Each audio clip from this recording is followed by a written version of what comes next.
C'est la guerre en Israël, vous le savez tous. Je pense ne pas avoir besoin de vous l'annoncer ni de vous l'expliquer. Je parle jamais de politique sur mon compte TikTok ou sur les réseaux sociaux d'une manière générale. Mais aujourd'hui, c'est exceptionnel. Dans les moments exceptionnels, il faut agir exceptionnellement. Il y a des choses que je comprends pas dans ce monde et ça fait partie des choses que je comprends pas. Pas la guerre. La guerre, je la comprends. J'ai vécu la guerre. J'en ai fait. Mais ce qui se passe en ce moment même, c'est pas une guerre. Ce sont des massacres. Il y a quelques jours, j'ai voulu faire un live, comme j'ai l'habitude de le faire, au quotidien, pour aider les gens. Pour aider les entrepreneurs en général. On m'a posé la question, comment ça va, Daniel? Je leur ai dit que ça allait pas très bien. Parce que depuis samedi matin, je suis 24 heures sur 24. Sur les réseaux sociaux, sur YouTube, sur les news, toute la journée, 24 heures sur 24. Pour essayer de comprendre ce qui se passe et surtout, essayer de voir ce qui se passe avec ma famille là-bas. Et je leur ai dit que j'étais triste et que j'arrivais pas à dormir juste parce que j'ai ma fille là-bas. Ça fait 4 jours que j'ai pas de nouvelles d'elle. Je sais pas ce qui se passe. Ni pour elle, ni pour toute ma famille. J'ai pas besoin qu'on me plaigne, moi. Moi, je vais très bien en France. Tout va bien. J'ai fait la guerre. Et c'était il y a longtemps. Aujourd'hui, je suis loin de tout ça. Pour l'instant. Et ce qui m'a choqué dans cette dernière période, cette dernière semaine, c'est la quantité de haine que j'ai reçue sur mes différents lives. La quantité de haine que je reçois par message privé. Et je vous parle de milliers de commentaires. De gens qui m'ont dit, eh ben, que ta famille, elle crève. Et on s'en fout qui kidnappe des enfants. Eh ben, qu'ils meurent tous. C'est le genre de message que je reçois tous les jours. Alors oui, ça fait mal. Et ce que je comprends pas, comment cette haine est arrivée à vous, ici, sur les réseaux sociaux? Comment c'est arrivé à vous? Comment vous pouvez haïr un peuple que vous connaissez pas? Comment vous pouvez accepter qu'on tue des enfants? Peu importe la religion, peu importe quel pays. Comment vous pouvez accepter ce genre de choses? Comment vous pouvez justifier ce genre de massacre? À une époque, il y avait l'Holocauste, il y a eu des tonnes de guerres avant. On a tous connu ces massacres. Aujourd'hui, ça arrive sous nos yeux. On a vu ce qui s'est passé en Ukraine, on voit ce qui se passe en Israël. Et il y a des gens qui cautionnent encore ça.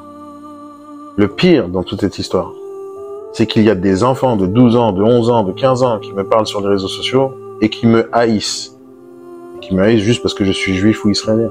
Ça me dérange pas beaucoup pour l'instant. Parce que ce sont juste des commentaires. Ce sont juste des messages. Mais ces commentaires et ces messages, ils ont une influence, pas sur moi, mais sur les gens qui ont kidnappé ces enfants-là. Ils sont où tous ces parents-là qui ont éduqué leurs enfants de telle sorte qu'ils puissent dire des messages de haine comme ça? J'ai eu des adultes en live qui cautionnaient ça. Alors je vais pas faire le discours Miss France. Il faut faire la paix. C'est pas mon sujet. Parce qu'il faut faire la guerre des fois avec des gens qui comprennent rien. Mais ce que j'essaie de faire sur les réseaux sociaux d'une manière générale, c'est d'essayer d'éduquer cette jeunesse qui ne comprend rien à rien. Vous regardez les news, vous pensez que c'est des complots, vous pensez que c'est des images fake. Non, non, c'est la vérité. J'ai pas envie de parler de tout ça ici. Il suffit de regarder la télévision. Ils sont où ces parents qui éduquent leurs enfants comme ça? Il est où le contrôle parental sur les réseaux sociaux? Qu'est-ce que vous faites, vous les parents, à parcourir pour acheter un iPhone à vos enfants et être certain qu'ils ont le Wi-Fi pour pouvoir dire des conneries sur le net? Elle est où l'humanité que vous avez? Elle est où? À quoi vous servez les parents? À quoi vous servez? Vos enfants, ils sont en train d'insulter des gens et de cautionner le kidnapping d'enfants et le meurtre de femmes et des enfants. Vous en êtes fiers? Vous pensez que ça va pas arriver en France? Vous pensez que vous êtes à l'abri derrière un réseau social? Aujourd'hui, vous avez la preuve que tout peut arriver. Tout peut arriver à n'importe qui, à n'importe quel moment.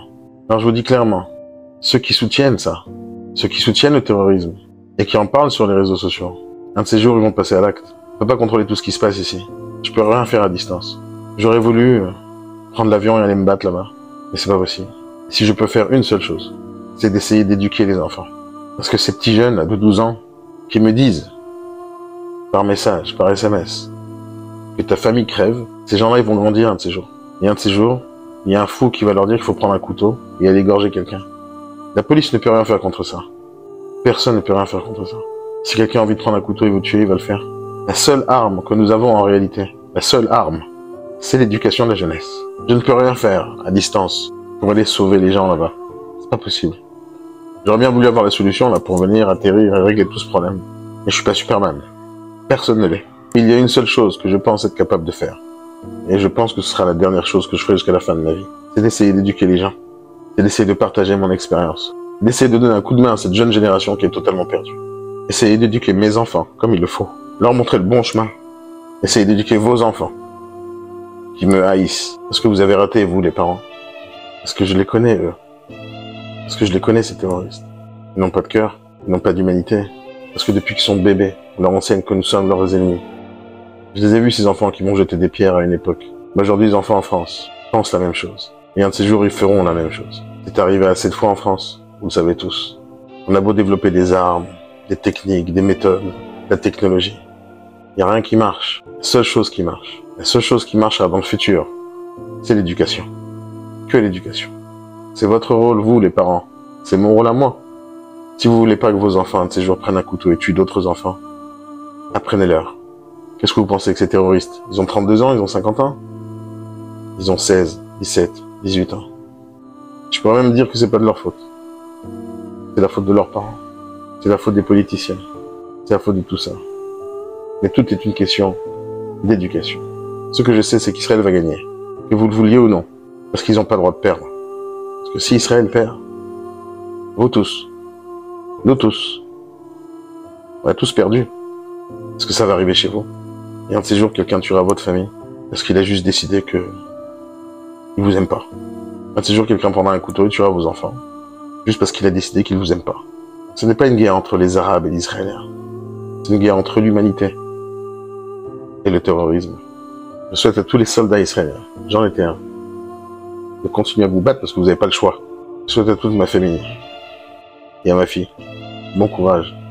J'espère qu'on se reverra un jour en bonne santé. Car on ne peut pas battre un peuple qui ne renonce jamais.